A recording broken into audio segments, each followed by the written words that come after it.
Praise God. Hallelujah. My name is Minister Wells. I want to welcome you to our men's Bible study. Today's lesson is going to be about prayer. I want to thank the Lord for the opportunity to share with you the Word of God. Thank you for our pastors, Dr. Michael and Bernita Mitchell. So today, let's dive in and talk about prayer and do some praying. First, we're going to pray and then turn with me to 1 Corinthians chapter 13.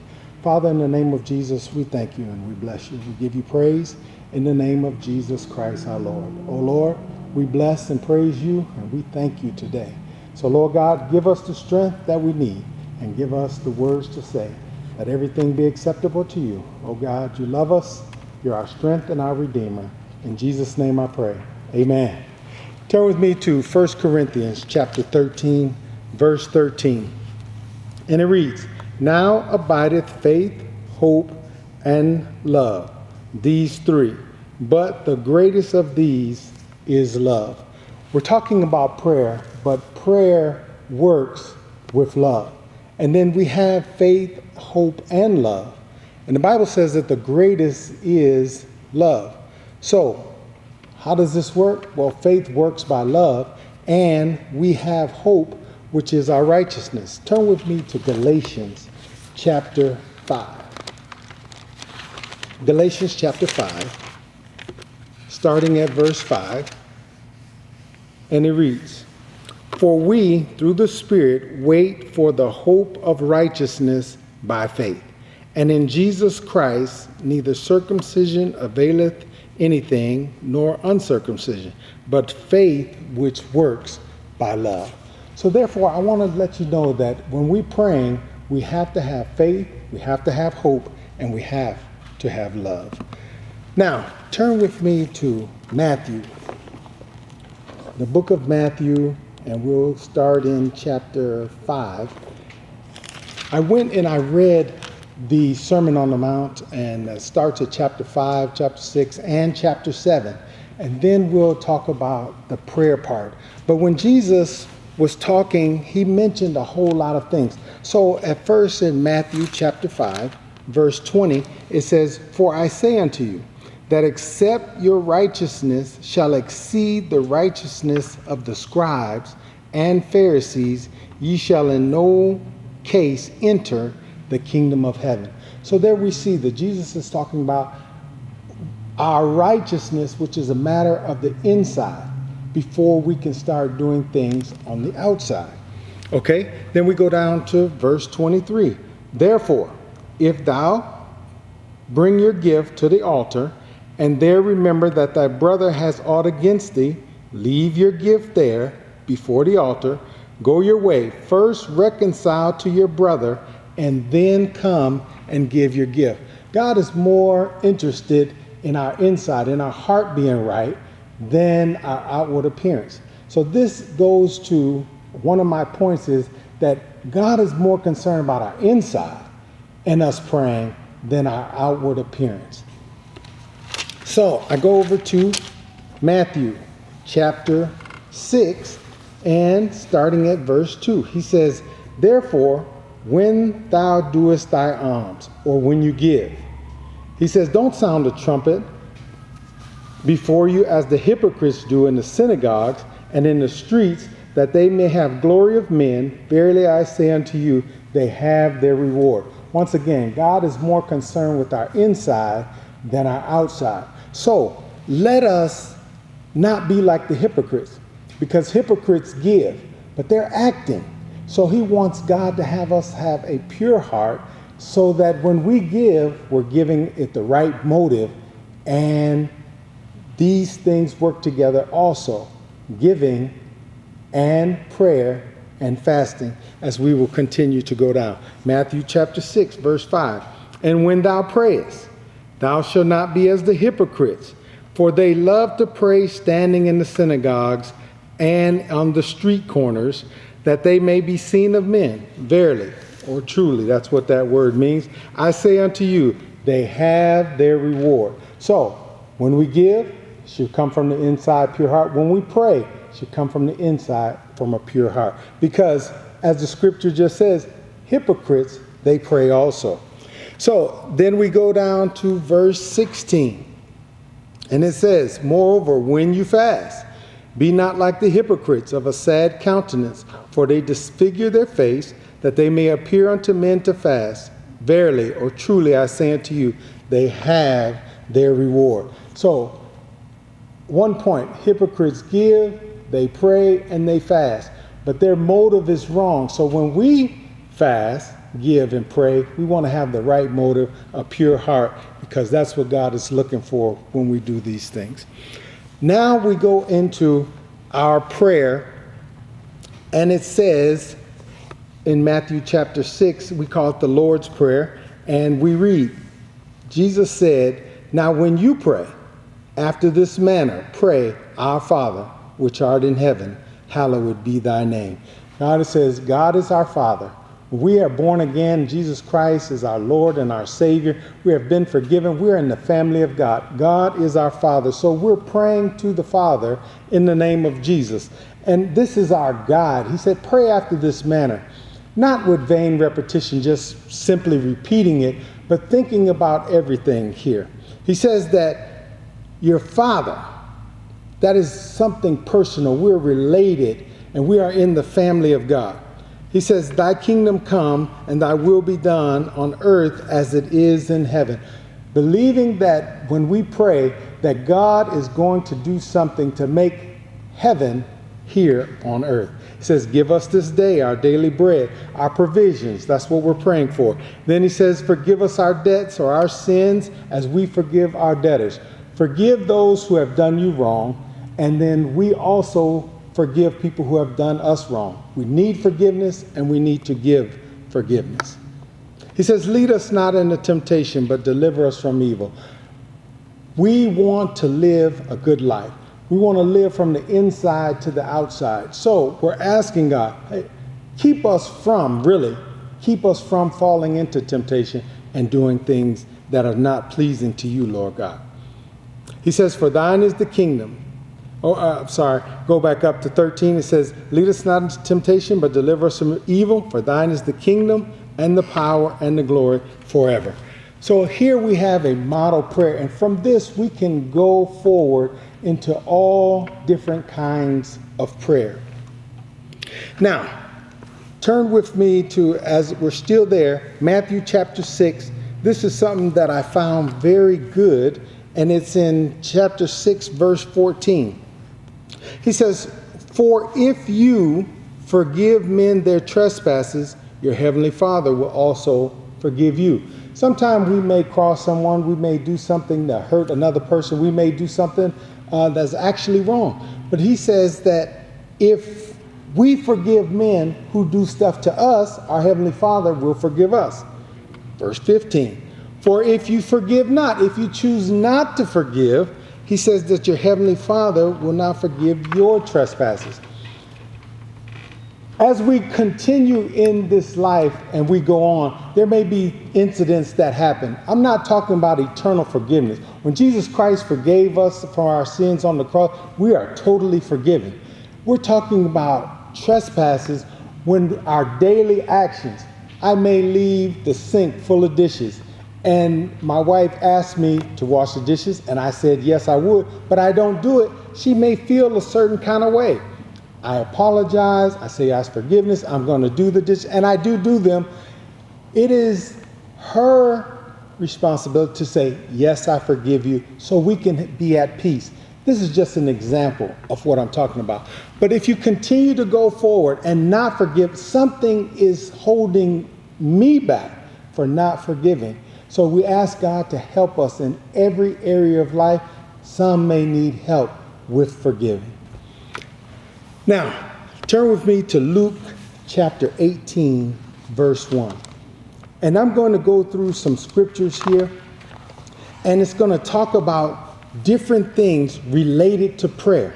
So in chapter 18, verse 1, and he spake a parable unto them to this end. This is Jesus talking. That men ought to always pray and not faint. He said, always, men, should be praying. He said this, he said, there was in a city a judge which feared not God, neither regarded man. And there was a widow in that city, and she came unto him, saying, Avenge me, or vindicate me of my adversary. And he would not for a while. But afterward, he said within himself, Though I fear not God, nor regard man, yet because this widow troubleth me, I will avenge her, lest her continual coming weary me. Listen, we have God, our Heavenly Father, who loves us, and He is better than the unjust judge. He wants us to pray to Him. He wants us to come to Him and let Him know the things that are concerning to us. He wants fellowship with us. So whether that be early in the morning when you wake up, talk to God. When I go for my walks, I'll listen to a few scriptures, but after that's over, I'm talking with God. God, what you want me to do for today? You know, this is my concern. My children, my grandchildren, how much I'm making. You know, Lord, I may speak in the Holy Spirit for a little while, but I'm talking with the Lord, and the Lord is talking with me. Now, it also says here, and the Lord said, Hear what the unjust judge said. And shall not God avenge his own elect which cry or pray to him day and night, though they bear long with him? I tell you that he will avenge them speedily. The Lord our Father will avenge us speedily. Nevertheless, will the Son of Man, when he comes, will he find faith on the earth? Continue. One of the points I made earlier was that faith, hope, and love abide together. When we pray, we need to keep this in mind, that it's our faith, our hope, and our love in the Lord Jesus Christ, which allows us to pray the prayers that we have. In 1 Thessalonians chapter 5, verse 17, the Bible says, Paul is talking, and he said, this is how we should pray. He said, pray without ceasing. 1 Thessalonians chapter 5, verse 17 says, pray without ceasing. That means all the time. But we have jobs, we have to work, we have to eat. But he's talking about being mindful that anytime, anywhere, it's okay to pray. When I was driving over here, I said some prayers. When I woke up this morning, I said my prayers. Before I eat, I say my prayers. It's continual throughout the day. If someone calls me or on our group chat and say they need prayer, I pull aside. I go ahead at that time, as pastors taught us, pull aside right then. I work in a cubicle, so I'm pretty much by myself. I don't have to yell and scream, but I do pull aside and say, Father, this prayer request is before you. I need help for my friend. I ask you to work on their behalf. In the name of Jesus, amen. That's where we start.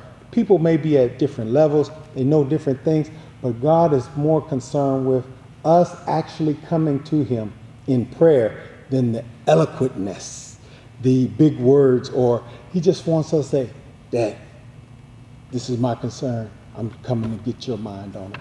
And then we pray. John chapter 17, verse 9. John chapter 17 and verse 9 says, I pray for them. I pray not for the world, but for them which thou hast given me, for they are thine. Jesus right here is talking, and he's saying that he has prayed for the ones that the Father has given him. Well, at the time, he's talking about his disciples, okay? He's praying for his disciples. That's good. But then if we move down to 17, verse 20, he says, neither pray I for these alone, but for them which shall believe on me through their words. That covers me right there. I believe the Bible from front to back. I believe it's the Word of God. And I'm born again. I'm a Christian. I'm saved. So Jesus is praying for me. He's also praying for you. If you're a believer, he says, not only for those who were his disciples, but everyone who believes on him.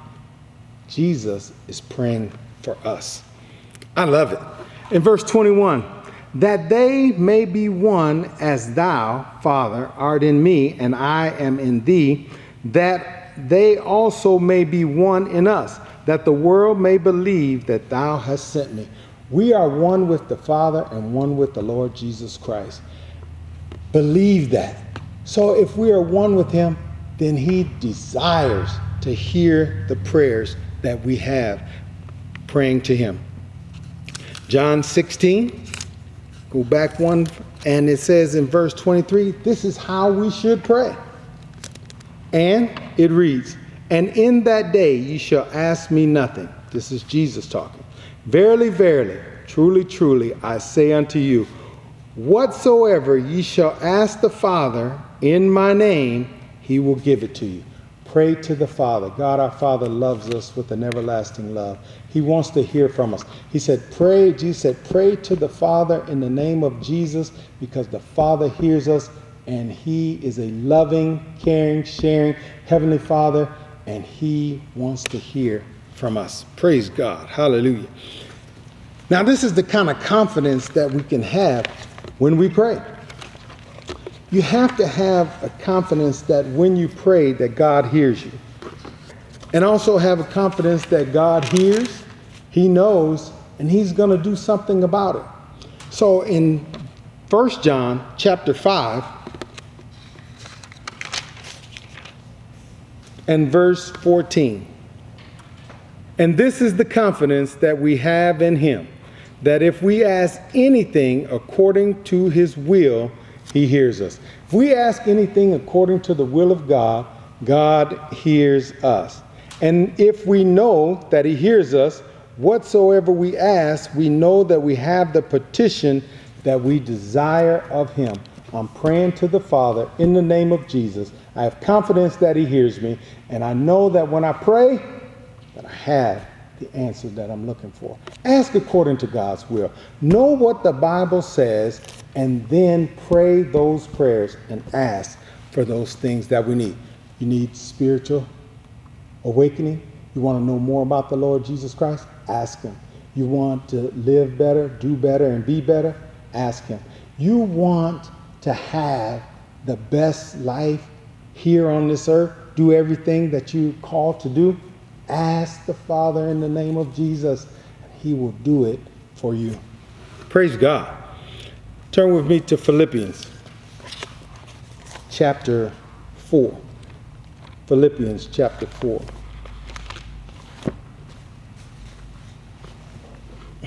Philippians chapter 4, verse 6. Be careful for nothing, but in everything by prayer and supplication with thanksgiving, let your requests be made known unto God. That word careful, it's not like you want to trip over something and you be careful walking around it. This word careful means be anxious or worried. He says, don't be anxious or frightened about things. Don't be worried that the worst or the bad things are going to happen. He says, no, don't do that, but instead pray. Pray to God, who has everything in control. He says, with supplication, asking your petition with thanksgiving. Thank God that he has everything in control. Thank him that he's the one who's going to do these things for us. Thanking him, and make your requests known unto God. Well, God knows everything even before we pray. But like I said, he wants to hear from you. We are his children, the sheep of his pasture. Pray to God. Hallelujah. Now, it says, don't worry, but we should pray. Don't worry, we should pray. In Timothy, some of the things that we should pray about. 1 Timothy chapter 2.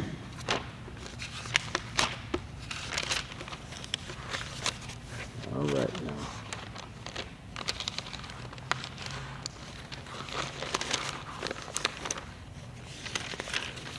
1 Timothy chapter 2, starting at verse 1. I exhort, therefore, that first of all supplication, prayers, intercession, and giving of thanks be made for all men. So right now, I'm going to thank you, Father, that all the prayers and intercessions for all the men watching right now, Hallelujah. Every man in our church, I'm praying for them. We pray for kings, those in authority, for all that are in authority, that we may lead a quiet and peaceable life in godliness and honesty. For this is good and acceptable in the sight of God our Savior, who will have all men to be saved and to come to the knowledge of the truth. That is one thing we can pray for new believers, and actually for all believers, that we would come to the knowledge of the truth of God. Hallelujah. We have our Bible, but the Bible, when we read it, we still need the Holy Spirit to rightly divide the word of truth to us so we can have it, understand it, and do what the word says for us to do. For there is one God and one mediator between God and men, and that man is Christ Jesus, who gave himself a ransom for all to be testified of in due time. Hallelujah. So, brothers, believe that God has great things for you and that we should be praying, as it says here, praying for one another, pray for ourselves, we pray for our family, and pray for our leaders, our pastors, those leaders, our mayors, governors, those in politics, and so that we can have a peaceable life. Hallelujah. In Daniel, we're supposed to seek God for help. Daniel chapter 9. So these are some of the things that we should be praying for and some of the things that we can be asking for. In Daniel chapter 9, starting at verse 3. And I set my face unto the Lord God to seek by prayer and supplication with fasting and sackcloth and ashes.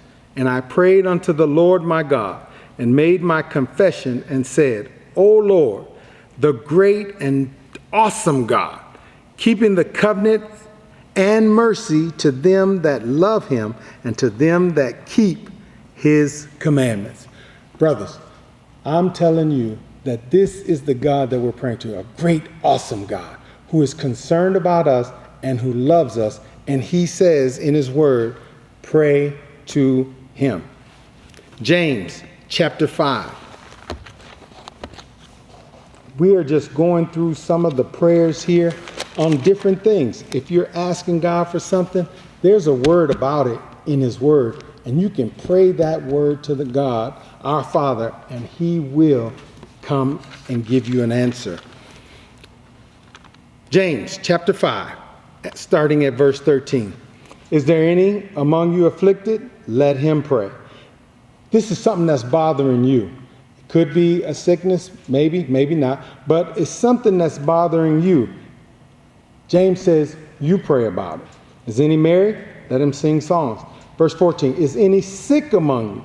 Let him call for the elders of the church and let them pray over him, anointing him with oil in the name of the Lord. And the prayer of faith shall save the sick, and the Lord shall raise him up. And if he have committed sins, they shall be forgiven him. Now, in this verse here, it says sick. This is something that may be an illness where you can't get around. It may be something that is holding you back or something that has got you so far down, maybe even close to death. Well, God even gives a remedy. He says, call for the elders of the church and let them pray over him. Hallelujah. Anointing him with oil in the name of the Lord. And the prayer of faith, praying the word of God, praying what God says, faith in God. I mentioned the point earlier, what I started out with, faith, hope, and love. That all works in our prayers. And we see here, praying the prayer of faith will save the sick. Thank you, Lord. Jude chapter 20. Jude is one chapter, starting at verse 20. And it says, but ye beloved, building up yourself on your most holy faith, praying in the Holy Ghost. I want to tell you that the praying in the Holy Spirit, praying in the Holy Ghost is so important for us as believers, as men, actually for believers all together.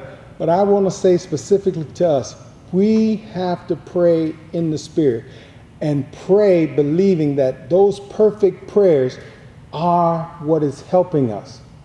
Praying in the Holy Spirit allows us to be built up so that when we pray and we're believing, things begin to happen. Hallelujah. Glory to God. So God has given us a perfect prayer and a way to pray so that all things will work together for our good. Praying in the Holy Spirit also is for spiritual edification. 1 Corinthians chapter 14 and verse 2, and it reads, "For he that speaketh in an unknown tongue speaketh not unto men, but unto God. For no one understandeth him, howbeit in the Spirit he speaketh mysteries." These are our prayers. When we speak in the Holy Spirit, our natural man doesn't know what it's saying. But we are praying. And we are praying to God, who's going to give us the answers that we're praying about. Now, in a church setting, we could pray in English, pray in our natural language where everyone understands. But there's a time when we have to pray in the Spirit because we don't know everything. But the Holy Spirit does know everything. Now, there was a time we went to pray, me and another brother, and we were actually at a youth conference. And the person who was the speaker was a lady, grown lady, and she was limping. Something had happened in her body. So we asked, she was a believer, and we asked, can we pray for you? It was 2 guys and 2 ladies. And we just gathered around her to pray. Well, one of the ladies said, "Do you mind if I pray in tongues?" And, the lady who's going to receive the prayer, she said, "No, I don't mind. I believe in the Holy Spirit." The lady began to pray in tongues. I began to pray in English for healing. Every scripture that came to mind I knew about healing, I was praying it. The sister right there, she's praying in tongues and not very loud where everybody could hear, but we could hear around the person. 5 minutes, it couldn't have been no more than 5 minutes. The lady being prayed for said, "I feel something." Now I'm saying that it was a combination of praying in tongues and me and my other brother friend praying in English, praying the scriptures, and the lady received healing and was better and began to walk better than she did before we started praying. I'm saying that praying in tongues is a benefit for us and for other believers. Hallelujah. Romans chapter 8. Romans chapter 8.